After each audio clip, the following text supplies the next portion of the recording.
After Jesus had finished instructing his 12 disciples, he went on from there to teach and preach in the towns of Galilee.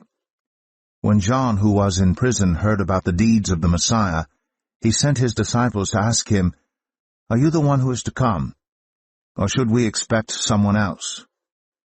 Jesus replied, "Go back and report to John what you hear and see.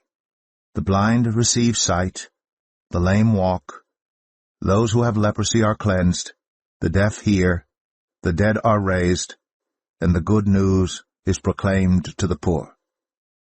Blessed is anyone who does not stumble on account of me." As John's disciples were leaving, Jesus began to speak to the crowd about John. "What did you go out into the wilderness to see? A reed swayed by the wind? If not, what did you go out to see? A man dressed in fine clothes? No.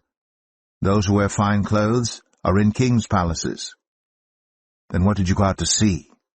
A prophet? Yes, I tell you, and more than a prophet. This is the one about whom it is written, 'I will send my messenger ahead of you, who will prepare your way before you.' Truly I tell you, among those born of women, there has not been risen anyone greater than John the Baptist. Yet whoever is least in the kingdom of heaven is greater than he. From the days of John the Baptist until now, the kingdom of heaven has been subjected to violence, and violent people have been raiding it. For all the prophets in the law prophesied until John. And if you are willing to accept it, he is the Elijah who was to come. Whoever has ears, let them hear." To what can I compare this generation? They are like children sitting in the marketplaces and calling out to others, "We played the pipe for you, and you did not dance. We sang a dirge, and you did not mourn. For John came neither eating nor drinking, and they say, 'He has a demon.' The Son of Man came eating and drinking, and they say, 'Here is a glutton and a drunkard, a friend of tax collectors and sinners.' But wisdom is proved right by her deeds." Then Jesus began to denounce the towns in which most of his miracles had been performed, because they did not repent.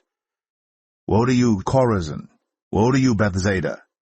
For if the miracles that were performed in you had been performed in Tyre and Sidon, they would have repented long ago in sackcloth and ashes. But I tell you, it will be more bearable for Tyre and Sidon on the day of judgment than for you. And you, Capernaum, will you be lifted to the heavens? No, you will go down to Hades. For if the miracles that were performed in you had been performed in Sodom, it would have remained to this day. But I tell you that it will be more bearable for Sodom on the day of judgment than for you." At that time Jesus said, "I praise you, Father, Lord of heaven and earth, because you have hidden these things from the wise and learned, and revealed them to little children. Yes, Father, for this is what you were pleased to do. All things have been committed to me by my Father. No one knows the Son except the Father, and no one knows the Father except the Son, and those to whom the Son chooses to reveal him. Come to me, all you who are weary and burdened, and I will give you rest.